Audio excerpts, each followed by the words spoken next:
Hi hello ನಮಸ್ತೆ. ನಾನು ನಿಮ್ಮ ಜೀವನದಿ ಕಾವೇರಿ. ನಾನು ಹೊಸದಾಗಿ ಒಂದು ಯೂಟ್ಯೂಬ್ ಚಾನಲ್ ಶುರು ಮಾಡ್ತಾ ಇದ್ದೀನಿ. ಅದರ ಹೆಸರು ಭಾವ ವರ್ಸಸ್ ತತ್ವ.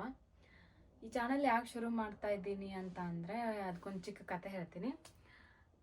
ನಾನು ಚಿಕ್ಕವಳಿರುವಾಗ ನನಗೆ ನಮ್ಮ ತಾತ ಯಾವಾಗಲೂ ಕತೆ ಹೇಳೋರು.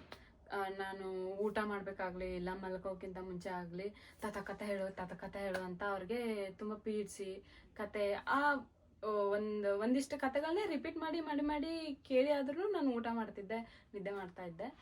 ಸೊ ಅವ್ರು ಯಾಕೆ ಕತೆ ಹೇಳ್ತಿದ್ರು ಅಂತ ಅಂದರೆ, ತಾಯಂದ್ರಾಗಲಿ ದೊಡ್ಡವರಾಗಲಿ ಆ ಚಿಕ್ಕ ಮಕ್ಕಳು ಬೆಳೆಯೋ ಏಜಲ್ಲೇ ಅವ್ರಿಗೊಂದು ಮೆಸೇಜ್ ಇರಲಿ, ಅವ್ರಿಗೊಂದು ಪಾಠ ಇರಲಿ, ಅವ್ರಿಗೊಂದು ಅದು ತತ್ವ ಇರಲಿ, ಅವ್ರ ಜೀವನದಲ್ಲಿ ಮುಂದೆ ಯಾವ್ದು ಸರಿ ಯಾವ್ದು ತಪ್ಪು, ಏನು ಮಾಡಬೇಕು ಏನು ಮಾಡಬಾರ್ದು ಅನ್ನೋದು ಅಂತ ಹೇಳೋದಕ್ಕೆ ತಿಳಿಸೋದಕ್ಕೆ ಚಿಕ್ಕ ಮಕ್ಕಳು ಊಟದ ಸಮಯದಲ್ಲಿ ಇಲ್ಲ ಮಲಗೋ ಸಮಯದಲ್ಲಿ ಕಾನ್ಷಿಯಸ್ ಮೈಂಡಲ್ಲಿ ಇರುವಾಗಲೇ ಅವ್ರಿಗೆ ಕತೆ ಹೇಳಿ ಈ ಥರ ಮೆಸೇಜ್ ಕೊಡ್ತಿದ್ರು.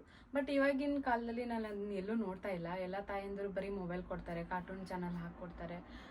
ಆ್ಯಂಡ್ ಅದು ಎಷ್ಟು ಎಫೆಕ್ಟ್ ಆಗ್ತಾ ಇದೆ ಮಕ್ಕಳಿಗೆ ಅನ್ನೋದು ನಂಗೆ ಐಡಿಯಾ ಇಲ್ಲ. ಸ್ಕ್ರೀನು ಮತ್ತು ಟಿ ವಿ ಇಂಥದ್ದೆಲ್ಲ ಅವ್ರಿಗೆ ಅಭ್ಯಾಸ ಮಾಡಿಸೋದು ತುಂಬ ಕೆಟ್ಟದಂತ ನಾನು ಅನ್ಕೊತೀನಿ. ಆ್ಯಂಡ್ ಇವಾಗ ಜೀವನದಲ್ಲಿ ಹಗಲು ರಾತ್ರಿ ಮನುಷ್ಯನಿಗೆ ಎಷ್ಟು ಇಂಪಾರ್ಟೆಂಟು, ಭಾವ ಮತ್ತು ತತ್ವನೂ ಅವನಿಗೆ ಅಷ್ಟೇ ಇಂಪಾರ್ಟೆಂಟು. ಬಿಕಾಸ್ ಭಾವನೆಗಳಿಲ್ದೇನೂ ಬದುಕೋಕ್ಕಾಗಲ್ಲ. ಆ್ಯಂಡ್ ತತ್ವಗಳನ್ನ ನಾವು ಅಳವಡಿಸ್ಕೊಳ್ಳಾಗದೆ ನಮ್ಮದು ಜೀವನ ಮುಂದೆ ಹೋಗಲ್ಲ.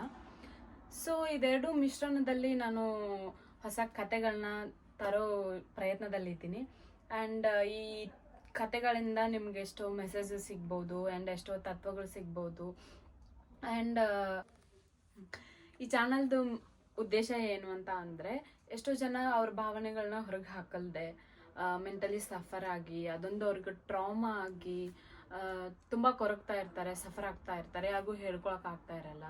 ಸೊ ಅಂಥವ್ರು ಇಲ್ಲಿ ಬಂದು ಅವ್ರ ಕತೆನ ಶೇರ್ ಮಾಡ್ಕೋಬೋದು, ಹೇಳ್ಕೊಬೋದು, ಅವ್ರ ಮನಸ್ಸು ಹಗರು ಮಾಡ್ಕೋಬೋದು. ಅದೊಂದು ಕತೆಯಿಂದ ಎಷ್ಟೋ ತತ್ವ ಸಿಗುತ್ತೆ, ನಮ್ಗೆ ಎಷ್ಟೋ ಮೆಸೇಜ್ ಸಿಗುತ್ತೆ, ಎಷ್ಟೋ ಪಾಠಗಳು ಸಿಗುತ್ತೆ. ಅದು ಈ ಪೀಳಿಗೆಗೆ ಹೆಲ್ಪ್ ಆಗಲಿ ಇಲ್ಲ ಮುಂದಿನ ಜನ್ರೇಷನ್ಗಾದರೂ ಹೆಲ್ಪ್ ಆಗಲಿ. ಸೊ ಈ ಪ್ರತಿಯೊಂದು ಹೊಸ ಕಥೆಯಲ್ಲೂ ಹೊಸ ಲೆಸನ್ ತರೋ ಪ್ರಯತ್ನದಲ್ಲಿದ್ದೀನಿ.